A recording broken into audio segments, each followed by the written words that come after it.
I'm Menaka Raman-Wilms, and you're listening to The Decibel from the Globe and Mail. As Canadians, we like to think that we have pretty good healthcare. But of course, there are significant issues with the way that our system works. One of the biggest problems is the most basic: finding a family doctor or general practitioner. Almost 15% of Canadians don't have a family doctor, according to Statistics Canada. And even if you do have one, it's not always easy to get an appointment when you need one. Maybe we need to consider a different approach in addition to the concept of family doctors. Dr. Bob Bell has more than 4 decades of experience working in healthcare. He's an orthopedic surgeon, an adjunct professor of surgery at the University of Toronto, and a former CEO of University Health Network, which is Canada's largest health research organization. Oh, and he also spent 4 years as Ontario's Deputy Health Minister in the previous Liberal government. He's on the show today to tell us what he thinks can be done to make sure that our healthcare system is meeting our needs. This is The Decibel.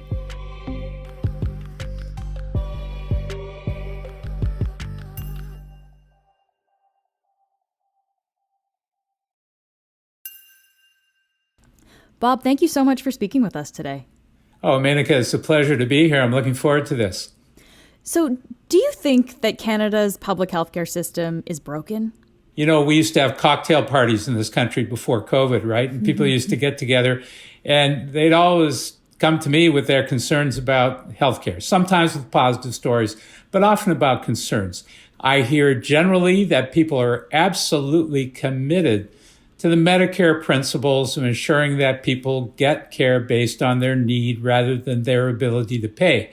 But I also hear increasing concern, especially after the pandemic, when we had to close down because we were trying to protect our healthcare capacity. And people saying, well, is our healthcare so weak that we had to do all that? Other places didn't. So what's wrong? One of the biggest issues in Canada that you're probably hearing from people is that they have trouble accessing basic primary care. So people can't find a family doctor, a GP, or if they do have a doctor, they can't seem to get in to see them when they need to.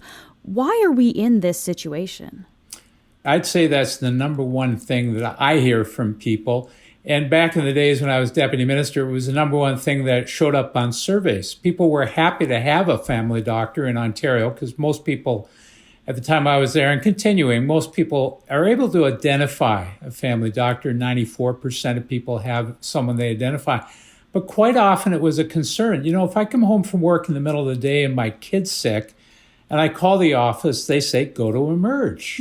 And then when I talk to them after I go to Emerge, my kid's still sick, they say, we'll give you an appointment for 2 weeks from now. And people say, that just doesn't seem right. So this is a basic question, though, but why is this an issue? Why can't people see their doctor? Yeah, well, there's a lot of data from my home province in Ontario that shows that part of the reason is that physicians are probably in their offices seeing patients a little less frequently than we might think they used to be. You know, if we look at the most common model that primary care docs work in Ontario, it's something called the Family Health Organization. And this is a model where the doctors don't get paid on fee for service. They get paid based on what's called capitation. That is, they accept that they're going to look after you. You join their practice, and they get a certain amount of money every year for looking after you, depending on how complex a healthcare challenge you represent, how old you are, what your gender is, do you have diabetes, other questions like that. And this model was developed in negotiations between the Ontario government and the Medical Association to try and improve the general health, to try to introduce this patient-centered medical home, that these doctors wouldn't just hold you to one question. They'd be interested in your holistic health and the health of your family. But the data shows, and the Auditor General of Ontario in 2016, confirmed this. These doctors in this model, on average, and I'm not saying everybody because there are many doctors that are there 6 days a week, but on average is only in the office 3.5 days a week. Understandably, everybody's more interested today in work-life balance than they used to be. Everybody understands that, and that's a positive thing. We hear about doctor burnout. We don't want doctors to be burned out by any means, but we are hearing from people, I can't get in when I need to get in. So is it an issue of having a shortage of doctors then? Well, half of Canada's doctors are primary care doctors. They're family doctors. There are about 46,000 family doctors in Canada of the roughly 100,000 that we have. And the number, according to, something called CIHI, the Canadian Institute for Healthcare Information, which monitors all this stuff and is a trusted third-party arbiter, tells us that those numbers have kept track with the population for the last few years. In fact, sometimes the number of doctors increased more than the population increase. Of course, there's a real problem with distribution, right? Mm-hmm. If you're in a rural area, you're less likely to be able to identify a family physician than if you're in an urban area, because people like to live in urban areas, I guess. Harder to get people to move to more remote areas. Yeah. But this is the first time, Menaka, that you and I have talked about this, but this has been a topic of concern for at least 10 years. And maybe we need to consider a different approach in addition to the concept of family doctors. So what kind of different approach? What are you proposing here? Well, there are in Ontario 25 nurse practitioner-led clinics. And in Canada, we have about 7,000 nurse practitioners. These are nurses who've done their undergraduate degree. So after high school, they go to university and become registered nurses. And then they've done another 2 years of specialized training to become primary care nurse practitioners. There are a multitude of studies that have taken patients coming out of emergency rooms without a doctor, and they've divided half of them to nurse practitioners and half of them to primary care doctors. And they've looked at the patient satisfaction, and they've looked at the patient outcomes, how well is their diabetes managed, how well is their heart failure managed a year later. And guess what? Each one of those studies says the same thing. It says nurse practitioners get the same results, at least as good as what primary care docs get. So, I think, and my collaborators in this think, that we should be training more primary care nurse practitioners. We should be saying to our nurses, we want to give you an opportunity to expand your input in the Canadian healthcare system. Somehow, our ministries of health have got stuck on the only solution to primary care is to get more doctors involved. And that's tricky because those doctors are small business owners. Unlike the nurse practitioners, they don't work 5 days a week in their offices or 4 days a week in their offices. They run a small business. And their small businesses may not be in the office as much as their patients want them to be. Yeah, help me understand this then, Bob. So what would be the difference between a nurse practitioner and a general practitioner, like a family doctor? Would you go see one kind of the same way as you would go see a nurse practitioner, the same way you would go see your doctor? How would that work? Yeah, absolutely. They would prescribe medications. They would order tests. They would refer to specialists. In many provinces, they actually can admit you to hospital. That varies province by province. But most of the functions that you expect to get from your family doctor can be provided by nurse practitioners. And this would, by definition, by the employment standards used to actually attract nurse practitioners to provide care, it would say one nurse practitioner is going to provide care to 800 patients by being in the office a certain number of days a week, a certain number of hours a day, a certain number of evenings and weekends. That's what we're adding to the system. And certainly in the United States, most or a lot of primary care is done by nurse practitioners. It just hasn't caught on in Canada. We are, of course, seeing a shortage of nurses in Canada right now, too, right? Lots of people leaving the profession because of really intense burnout. How can nurses be the solution here if that field itself is already dealing with their own problems? We need to change the way that we value the nursing profession. We need to change the way that we compensate the nursing profession. We need to attract more young people into nursing, no question. And part of the way we might do that is by saying, and we're going to give you a career trajectory that includes the ability after 4 years of undergraduate training to become an RN and 2 years of specialty training to become a primary care nurse practitioner, that we're going to provide you with an autonomous practice looking after 800 people.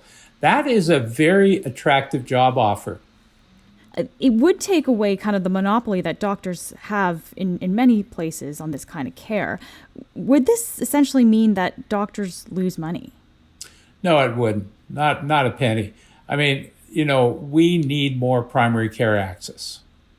I don't know if we need more primary care practitioners, but we need more primary care access.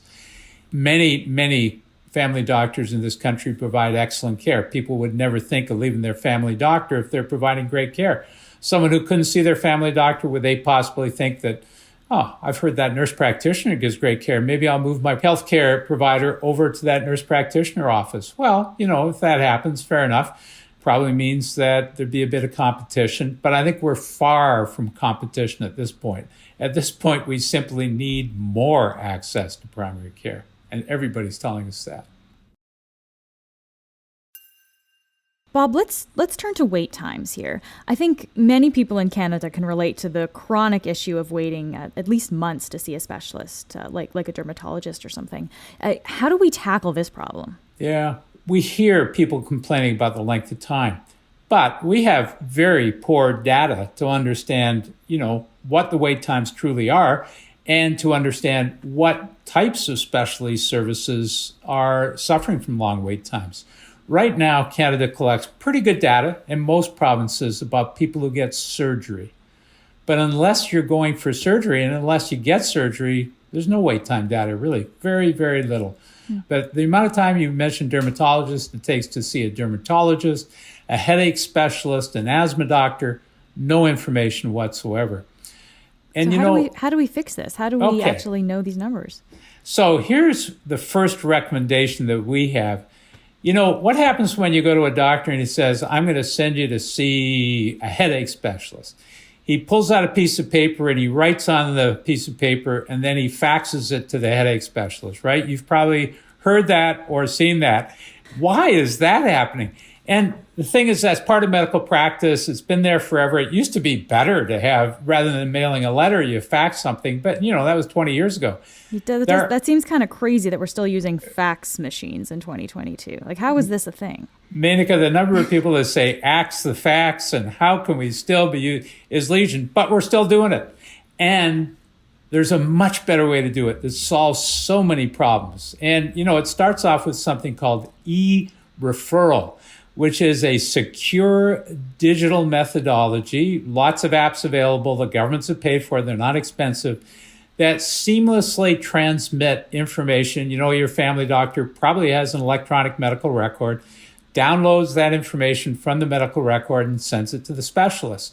Now, is that just a substitution for the fax? No, it's more than that. It also is routed. That referral will now be routed through the software application to the specialist appropriate to your needs. So the specialist who's defined as a headache specialist, for your case, who has the shortest waiting list.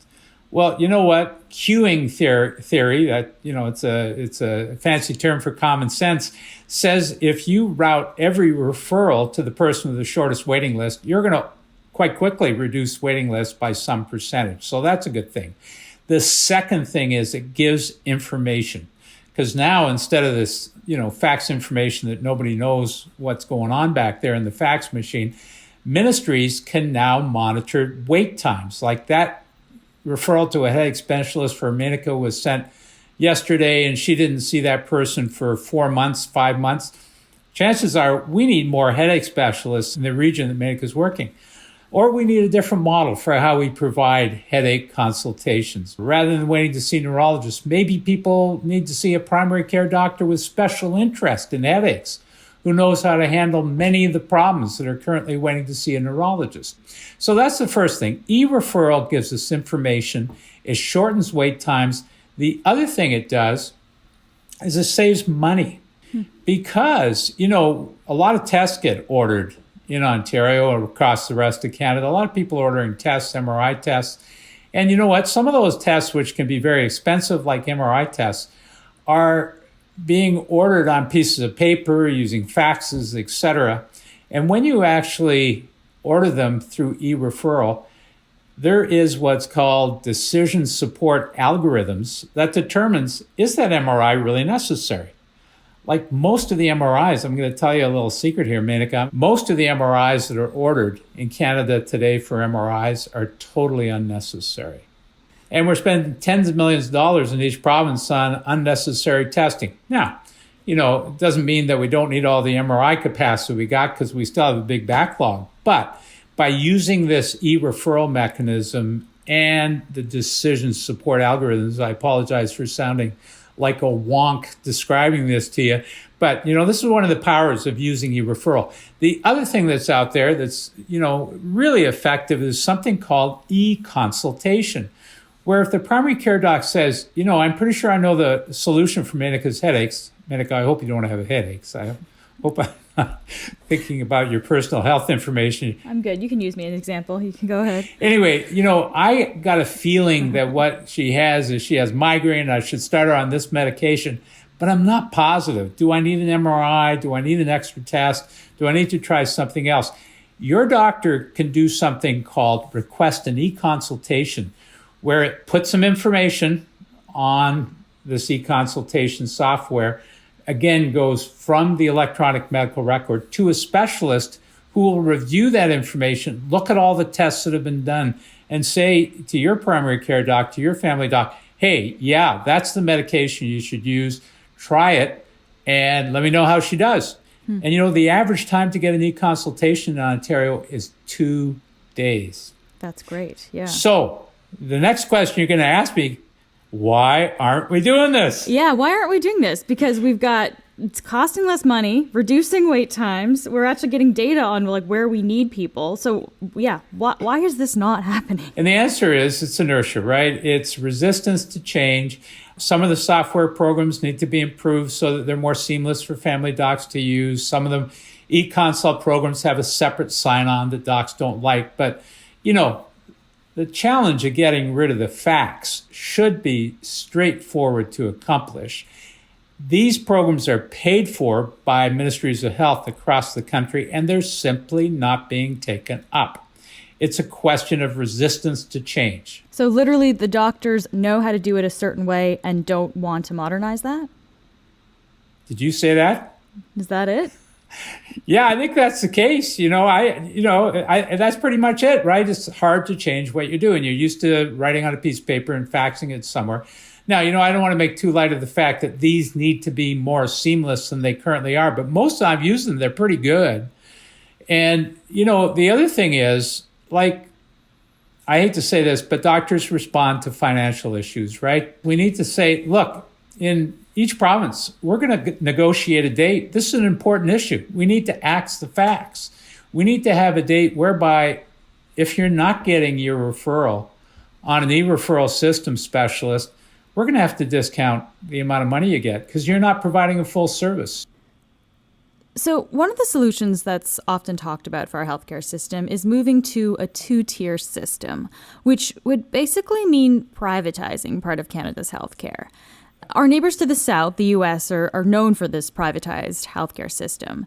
And Bob, you actually worked there for a bit. What was working in the U.S. like? Yeah, well, I'm a cancer surgeon by background. So I looked after tumors like Terry Fox tumors, those kinds of cancers.